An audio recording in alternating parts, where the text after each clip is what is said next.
Listen, that game sucked. That doesn't deserve an intro.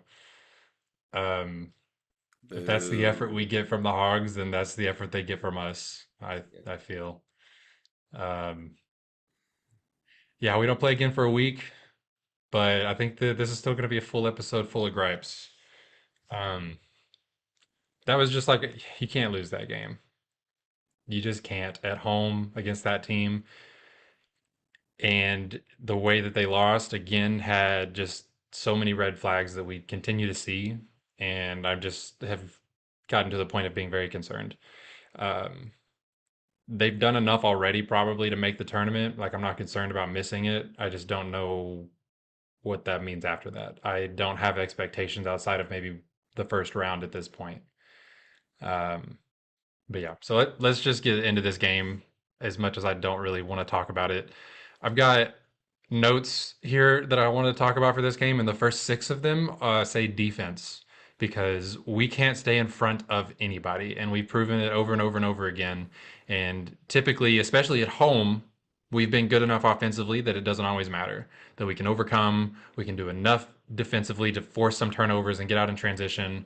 Didn't do that against Kentucky, but also didn't score super well, but just again defense. We let them score 85 points on our home court and just take us to the shed, man. Like there was nothing that we could do to stop them. It was a weird game as far as officiating. There was a lot of technicals that probably shouldn't have been called, a lot of fouls. The refs were trying to get back at control of the game both ways. That's not an excuse. It was just frustrating to watch. Like I hated it how much the refs took over in either direction.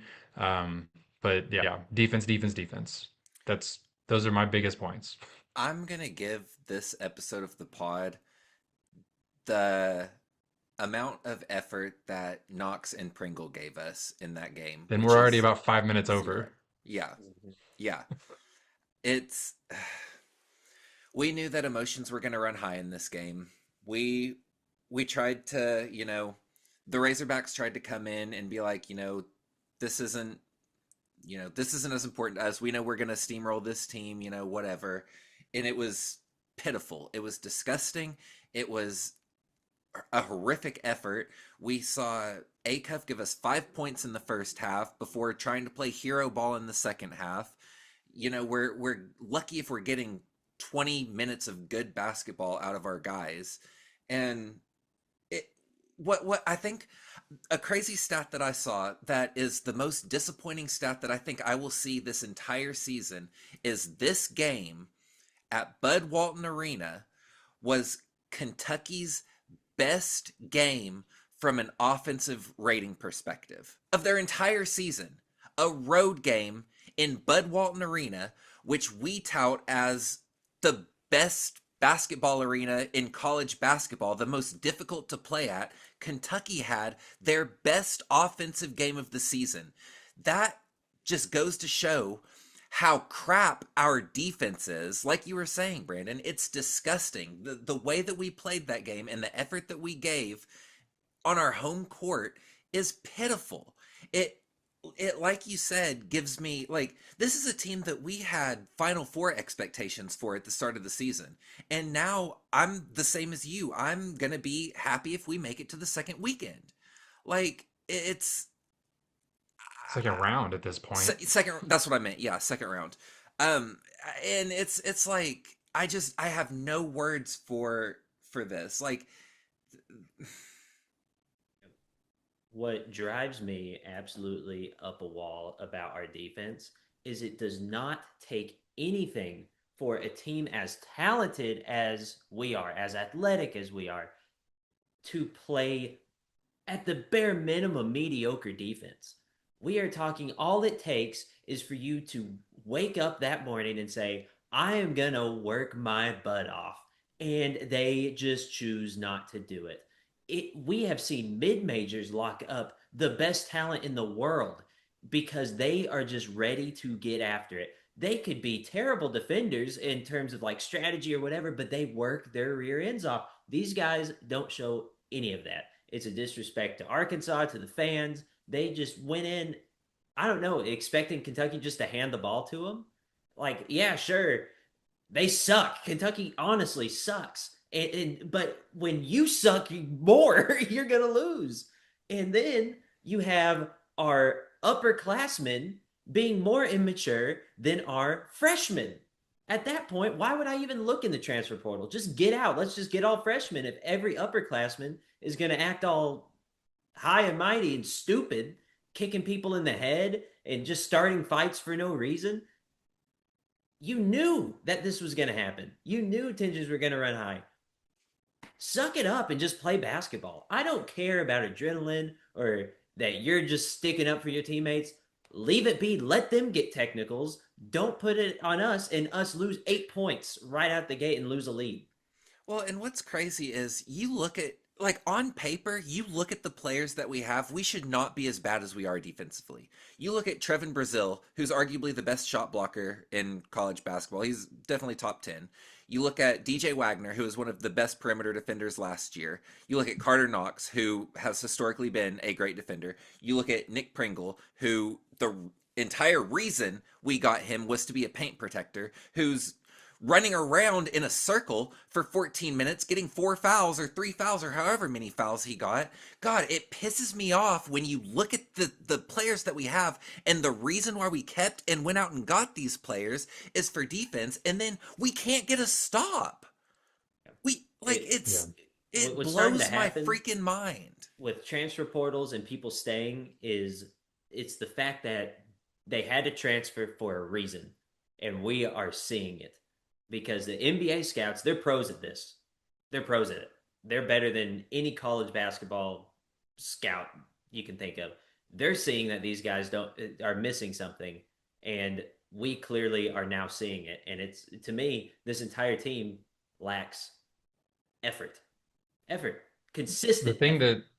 that that it's hard to hear and hard to consider, like Arkansas fans even are talking to me, social media, whatever. Like I see it all the time now, even after this game. Like it's okay. Like they've got a week off now. This is a wake up call. Like things always get turned around. Like for the last 5 seasons, have we've seen a rough regular season that turned into an extended tournament run. All of those teams did it with defense. All of them. Some of them were better offensively than others. Not a single one of them was as bad as this team is defensively. That like can something switch? Can they flip a switch and all of a sudden defense gets a little better? Maybe it's possible. Will it? I mean, probably not. Like we are good enough to make the tournament at this point, but I just we're not built to win in that environment and win and go on runs like that when you're like ranked 75th or something like that defensively. Like you got to be top 30 to be really considered and contending on the defensive side of the ball. But that's the thing that I think has been so hard to accept and for people to understand is that like things can get turned around. Sure, they will make the tournament. Yes, this team is not built for that type of run. I just do not see it. And like again, there's a ball to be played. They do have a week off here. Maybe they figure some things out. Maybe it's a personnel change. Maybe it's a scheme change. Maybe something happens. I don't think that something major is going to cause a full turnaround from what we've been seeing. And this is not like it's also important to remember that this is not just a reaction to one game. This game pisses us all off. It meant more. It hurts more. This was the second worst team we've lost to all season outside of Auburn. And like I, I don't know. Like the red flags have been there is what I'm trying to say. Like this game sucked, but like we've seen it against Samford, against Winthrop, against Auburn, against Georgia. We barely beat LSU. We barely beat Oklahoma. Like it's not one game. The defense has not been good at all. We've won games where our defense has not been that great, but it's multiple red flags, things like that. Like I mean, you talked about the upperclassmen, Matt. Even just outside of defense, like getting no shows from it, we've gotten used to now not getting anything from DJ Wagner and Nick Pringle. Whatever. They can both play 15 minutes a night, be rest backups when we're in foul trouble, whatever. When you throw Carter Knox in, that we're not getting anything out of him. When you throw Trevor Brazil fouling out of the game. When you have Malik Ewan getting technical fouls. Like, these are returners. These aren't even freshmen. Like, we have two guys, three guys that are consistently giving us things every game. It's Malik Thomas, it's Darius Acuff, it's Billy Richmond. And Richmond is not wired to swing a game as much as some of these other guys can just because he's not an electric scorer. He still does with his plays. Like he still gives us more than a lot of these guys, but that's not enough when you can't do anything on the defensive side of the ball and get no consistency from guys that have been here before for multiple years. Brazil's a fifth year senior. Ewan has been at three colleges now. Like Pringle has been at three colleges now, and to get the effort, not even the effort all the time, just the production, just not being able to do this stuff is just insane to me. It's killing me. Yeah, and it just the no show from Carter Knox is the fact that it's starting to become expected is ridiculous. I am so sick and tired of hearing, oh, he just needs to get out of his head, dude. At this point, no NBA team's going to look at you. You're a 4-year player at this point. They're not going to look at you this year. You're going to be on the bottom of the radar next year. You've got work to do, buddy. Get going. Nobody's asking for 30 points from you. Just go get us 10 and a couple rebounds. Play defense. And it's the worst thing to have a team that lacks effort because you truly cannot teach it. Calipari cannot lay into them enough for them to wake up and play basketball. They have to decide that themselves. And Nobody can We had decide we it had for them. three players, Knox, Pringle, DJ Wagner combined for 45 minutes and one rebound. That's two players that are 6'8" and above, and what should be a pretty good rebounding guard. One rebound. I'm telling you, give Billy all of Carter's minutes and get maybe split some with Sealy. Put Carter on the bench for a while. I mean, seriously, what what will it hurt? What will it hurt?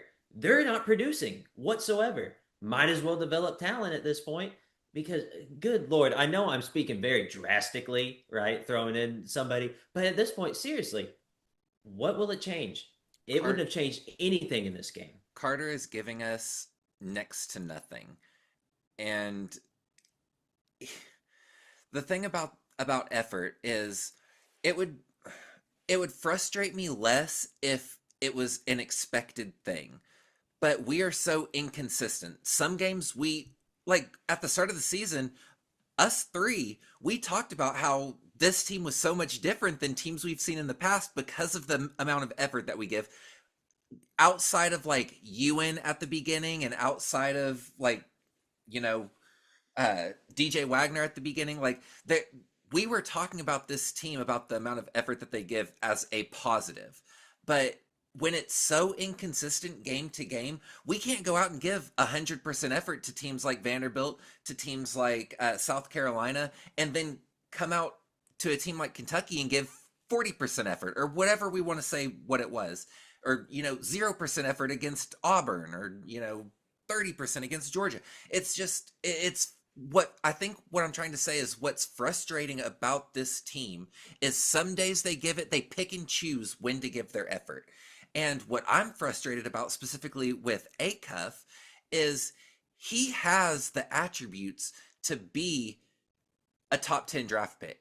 He has the attributes to potentially be a top 8 draft pick. He's one of the best players in college basketball when he gives that effort. But there have been too many times this season where he has started off slow, or he's acting nonchalant, or he's, doing, just the bare minimum. And then he'll want to come play hero ball in the second half. Or I think this game, he gave us, correct me if I'm wrong, 17 points. He had 5 points in the first half, 17 points in the second half. You give us that effort in the first half, this is a different ball game. They start, sending doubles at you. They start focusing on you as a playmaker. You open the world up for everyone else available. But when you are giving half-assed play in the first half of games, you're not making us better. It doesn't matter what you give us in the second half. That lack of what you're giving us in the first half is killing us. And no matter how great of a player he is, that is hurting us. Yeah, and even beyond the effort standpoint, I still question what his ability is on the defensive side of the ball because like sometimes like we saw it against Vanderbilt, against God, what's his name? Duke, like, or I'm sorry, Nigel Pack against the next team we played, Oklahoma, and like he was face guarding him the whole second half. Like he was not letting that dude touch the ball. Like I that's one thing that really frustrates me is that there are times where I see that he's capable. Like I know that you can play defense. I watch you do it, And then there, most of the time, I watch you not do it. And just our point of attack defense is just non-existent. And really, there's no point of our defense that I think is a strong suit. Like none of it. Every now and then we rebound well as a team, like sometimes, but we didn't in this game. We didn't stop the post when they went to isolation. We didn't stop the wings, even with Billy Richmond guarding their best player. He gave us 20 something points.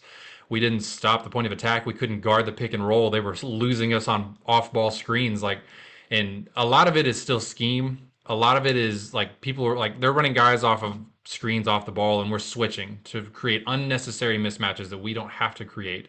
We're letting Brazil go out and guard Otega Owe on the perimeter, and then we're leaving DJ Wagner, Billy Richmond, somebody on their 7 foot big man down low. And like those are the kind of things like just fight through the screen. If they get a catch on the 3 point line, run them off of it. All right, we'll scramble. That's great. That's fine. But we're creating it like we're making it harder on ourselves by giving them mismatches sometimes. And that's a scheme thing as much as it is like, and it's also an effort thing. Like DJ, whoever's coming through the lane and his guy's coming off a screen, he goes, hey, switch, switch, switch, get out, get out, get out. Instead of fighting his way through it himself, like that, it changes the whole dynamic of that possession when you do things like that. Yeah, there were plenty of, I feel like, opportunities. If we would have just ran through that screen, we would have gotten the ball from a illegal screen. They're sticking their feet out, whatever. Just run through it. Just show some, at least try. You can say switch, but still try to get through that screen for the most part to get I a would rather foul see us call. pick up offensive fouls running through it Yeah, sometimes, and not all the time. Like you can't just be out of control, but like right. I would rather see that level of effort than Yeah, some of the stuff we're and seeing. it's just it. Once again, it all goes down to effort. With A Cuff, it is truly, if he doesn't see somebody who's like a threat to his draft stock, he's not going to sit down and guard you. Like if you are a random point guard that transferred in, aren't on anybody's draft radar, he's not going to give any effort to guard you. He just thinks he's better than you in general. He's just going to score more than you and show everybody that he's just better offensively. But whenever the player is actually like, oh, Nigel Pack is could be better than Acuff this game, Acuff's going to step up and play. Same thing with Houston's guard. Even though Houston's guard kind of torched us, he still got up and tried to play, and Yeah, he that showed kid's really effort. good too. Yeah, he's a stud. And it's just, we aren't seeing that effort from him. And it's the fact that in the first half he only has 5 points, and you hope it's because he's trying to get other people involved, but he's not. He had what, like three assists that game? Hmm. It's Yeah, just horrible. yeah. One a big thing that stands out to me in this game specifically too, like we know that we are not a good defensive team. Whatever. We have to accept it at this point. There's not going to be much that changes, in my opinion, on that side of the ball. But we have been a good enough offensive team for it not to matter a lot of the time. In this game, in front of your home crowd, there were a lot of big things that, like, you can't be this streaky and inconsistent offensively when that is your only identity. You can't, obviously, we talked about the no shows from certain players again, whatever. Somebody doesn't step up. Billy still gave us 14 points. Like we still had some scoring from people, but there are certain things like not being able to shoot the three ball well on your home court, not being able to hit free throws on your home court. We missed so many. Airballing a free throw. Oh my god. Why are I you shooting a technical free throw? Dude, I Yeah, about why? threw a Who sent him out there to chair. begin with? I Like feel like he just stepped up and did it. I feel like nobody was going up. He's like, I'll do it. I don't care if Acuff was a terrible free throw shooter that game. Put him on the line. He has a better chance. You're gonna anyone airball else? Malik, seriously, Brazil. I would have taken anyone else. the second free throw just about airballed too. It I did. And don't. we missed the front end of so many one and ones that could have led to like it doesn't even show up on the stat sheet as missed free throws or missed points because we didn't get a second one, but we should have. Like we could have got another point there. But and then along with that, we scored 2 fast break points in this game. I've been talking early this season about how I was worried about how dependent we were on fast break points, but that it was working out so far because we could generate turnovers or get out and run. 2 fast break points in this game is insane. A lot of that has to do with how many fouls are called, technicals. The flow of the game was just weird, but you can't be your identity and then do things like this, especially on your home court. It, And it goes I, back to defense. Once ah, again, it goes back to defense. It's it always defense. does. You can't generate fast break points if you're not getting turnovers, or Mm. rebounds. I mean, we're letting them get every offensive rebound you can, and it just showing no effort, I mean, no effort. I you hate got it you so got much. guys like Moreno grabbing 5 offensive boards. Like a lot of that is due to switching, but he was just out rebounding Ewan. Like, He was. eh, And Ewan, the supposed offensive rebound king, right? If you can get offensive rebounds, surely you can get defensive. Like those are even easier. I feel like. What are you doing? What are you doing? I don't get a butt on somebody. I hate every Yeah. aspect of this game and It was this team at the moment. As you know by now, we have teamed up with BetMGM again this season. We'll be using BetMGM lines to make all of our picks, and we will have special offers for Field of 68 fans, including same game parlays, best in class live betting, and daily odds boost. If you haven't signed up for BetMGM yet, use bonus code FIELD to get up to a $1,500 first bet offer on your first wager with BetMGM. Here's how it works. You download the BetMGM app, you sign up using bonus code FIELD, you deposit at least $10 and place your first wager on any game, and you receive up to $1,500 in bonus bets if your bet loses. Just make sure you use that bonus code FIELD when you sign up. Make this college basketball season one for the history books. Make it legendary. And don't forget, if you haven't signed up for BetMGM yet, use bonus code FIELD and get your $1,500 first bet offer today.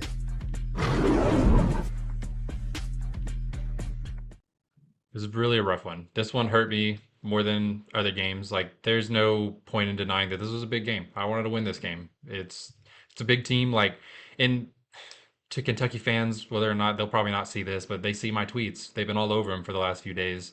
Like, no one is denying that Kentucky has earned the right that their name carries a little extra weight, but they are not that good this year. They've not been good for a few years.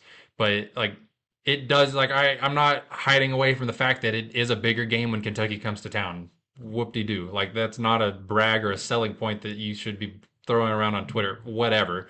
But like it's the storyline. I wanted to win this game for Cal. It's just because it's his former school. I don't really care what the name is on the front of the jerseys. It's my head coach's former school.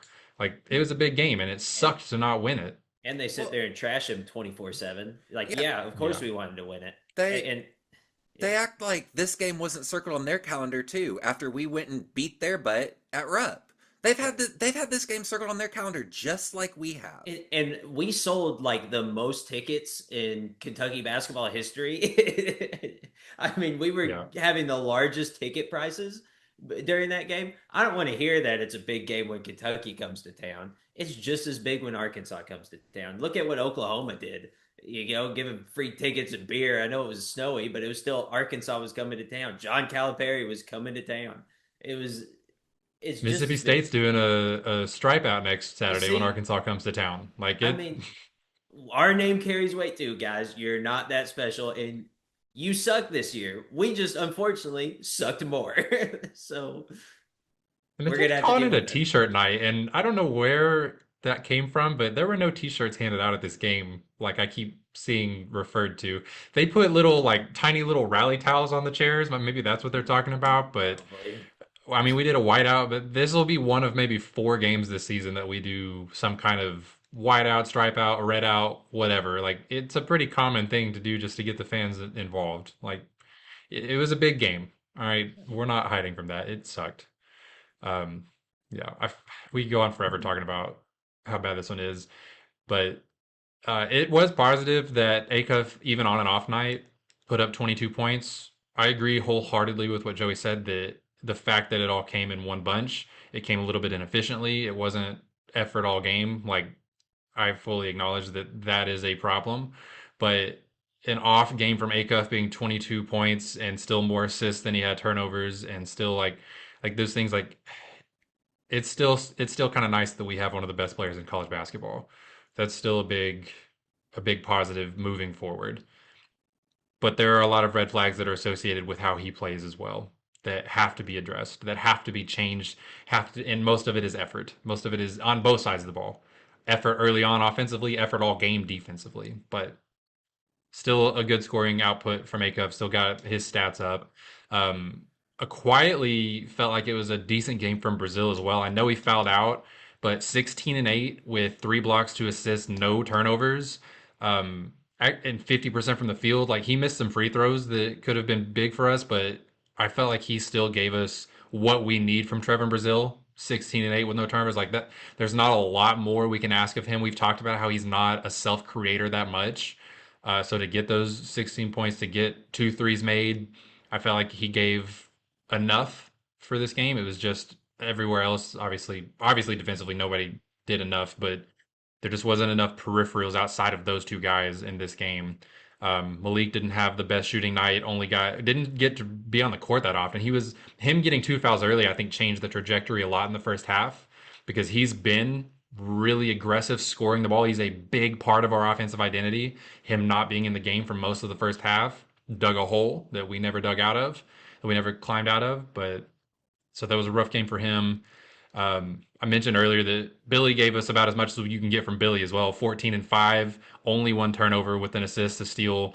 One of only a couple players that actually had a positive plus minus in a game that we lost by 8 points. So that's like pretty impressive. Like it's notable that he made that kind of impact. Ewan was the other one that was a plus 4. If Ewan could just, I want to take a second.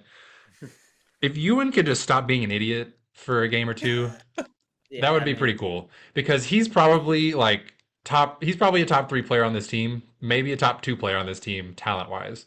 If he could just stay on the court and stop picking up fouls, stop kicking people in the head, stop throwing things like you see it. Like if you go back and watch and not just this game, it's been so many times this year. Even I think against Vanderbilt, there was somebody that fell after a Yeah, layup against a yeah. And stanchion, and he he acted like like he kind of stumbled. Yeah. oh, I accidentally stepped on him. Like, we can see that you looked down, made the conscious decision to go, like, just play ball, brother. Like, you could be so good That's if what you would I'm just play ball. saying. Just it's not that hard to put. There's no emotion behind that. You're just being a jerk. Like that's all it is. That is outright all it is. You are just being an idiot. That's all you want to be. Him, Brazil's And little foul at the end. I mean, all of it was just so dumb. You are grown men at this point. Stop being, yeah, stop acting like you're in high school and you have this little petty rivalry with these guys. You didn't yeah, even know any of these fools. Like, what are you doing? What are you doing? oh, he kills me because I mean, like, I have been looking at metric stats lately and stuff, trying to figure out what the heck is going wrong. In most games, Ewan is a positive factor. He has a positive plus minus in almost every single game we play. The problem is that he doesn't get that many minutes because he does dumb stuff that gets him put back on the bench.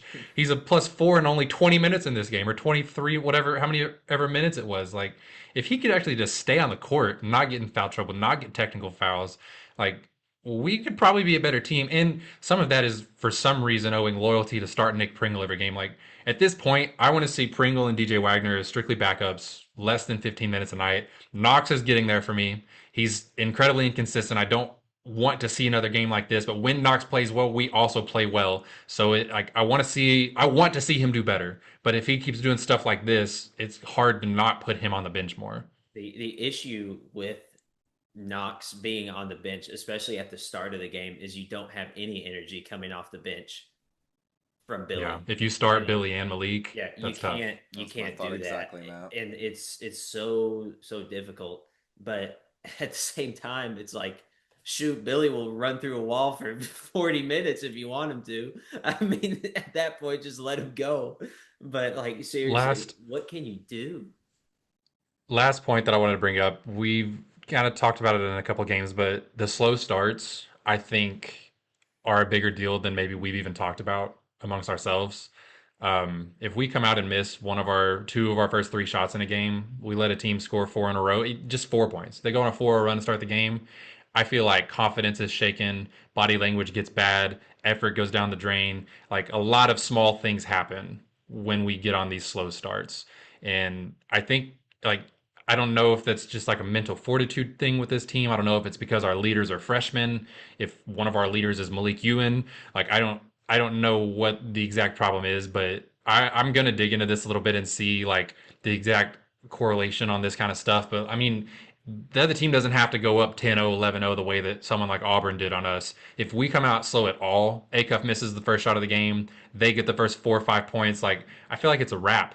Like, in most of the time, maybe 1 out of 8 games that we've played have we fought back in a game like that. Like at Oklahoma, we did pretty well to hold our own even when we were down. But that is such a concern for me, not being able to overcome things like that mentally, because it changes the effort, it changes the confidence, it doesn't change our scheme, it doesn't change that we have Darius Acuff on the team. Like it's the small things that change when stuff like that happens, and that's worrisome to me. And two things with that. That's exactly what I've been talking about with getting punched in the mouth. Yes. If we're, taking it in the first 2 minutes, then we're not gonna come back from it.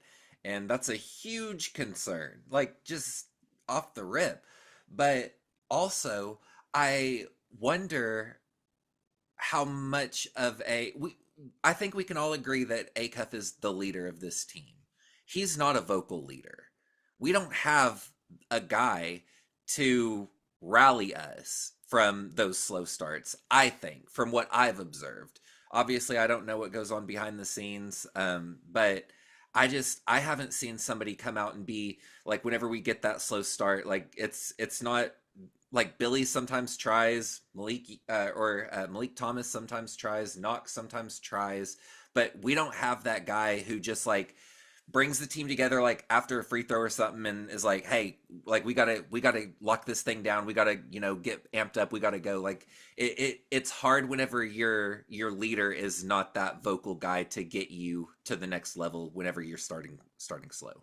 For Malik the could be that guy. Malik Thomas, like he was that guy in high school. You go back and watch his stuff. I agree Exactly. with you completely because like I don't know, like he's not starting. He is now, but like he hasn't always been on the court enough. It took him a little bit to get like fully into like where he's at now. Over his last like 4 or 5 games, he's been a stud more even than we've seen. And like I want to see him emerge in that role. I've had that thought. Like he is one of the most vocal dudes on the team. I would love to see him. And I don't know, maybe he doesn't want to step on Acuff's toes because it is Acuff's team. Yep. But he could be that guy. for the longest time, it was Brazil. I say for the longest time, for like 6 games, it was Brazil. Like we were starting to see him get in the huddle, and he was being that guy because he was that guy. He was scoring 20 a game at one point. I mean, he was being that leader. Then he just kind of vanished into the darkness, back into his hole of being timid. And I need that Brazil back. I need that guy that will go get us a point when we need a point. Because what I think is going on at the start of games, all we're looking for is a three to go in. We aren't moving around. We're looking for that first three to go in. And once it goes in, it starts kind of slowly breaking up. But shoot, we're shooting 3 for 14 some games. We're not gonna we're not gonna win games like that. So you got to get in the paint. The games that we do great, we're moving. The reason why we overcame that Oklahoma game is because we were moving the ball and we were getting into the paint. And Malik Thomas is an absolute maniac. So that's why we win those games. But we were getting in the paint. We were getting touches to everybody and making moves to get open lanes. We're not doing that a lot of times. These starts, we just go out and we pass the ball a few times and then settle for a long three. Late And game when we need a bucket, it's Darius Acuff breaking down his man and getting to the rim and making something happen. I want to see that possession one. Like I think at times he starts the game trying to be too unselfish, trying to run the plays, trying to get like no, go score, and then we'll figure it. Like I'm not asking you to shoot every single possession, but if you go set that tone, you get in the paint and score possession one. Next time you get in the paint, Carter Knox is going to be wide open on the corner. Trevor Brazil is going to be open for a lot. Malik Thomas is going to have like you're going to open things up if you start. I mean, start it early. And we talked about whether it's his nonchalantness, when maybe it's unselfishness, but I don't know. But he doesn't do it enough. 5 points in the first half, you hit the nail on the head with that, Joey. Like I mean, he's got to be better aggressive early. Acuff's a guy who could give us 25 a game. Realistically, he could average 25 or more a game if he Mm-hmm. was aggressive and setting the tone early on. And then it would, like you exactly said, open up so many more opportunities for his playmaking. It's just I don't know what it is about him that is starting off slow. Yeah. Well, we could probably sit here and go on all day, but need to take a break. Arkansas has a week-long break before their next game. We'll be back soon with a preview of that next game and the rest of the SEC schedule coming up. But for now, that is all the time we have for you guys today. Apologies for the negative ridden episode, but it was a pretty negative game, so I don't know what to tell you. Um, Quick reminder, we are brought to you by the Field of 68 Podcast Network. You can find us on YouTube, Apple Podcast, Twitter, wherever you get your stuff. Please like, subscribe, retweet, comment, share, leave a review, whatever you do, whatever it is you do on those sites. It really helps us out. We really appreciate it. I have been your host, Brandon Baker, joined as always by Joey Jackson and Matt Jackson. And as always, go Hogs.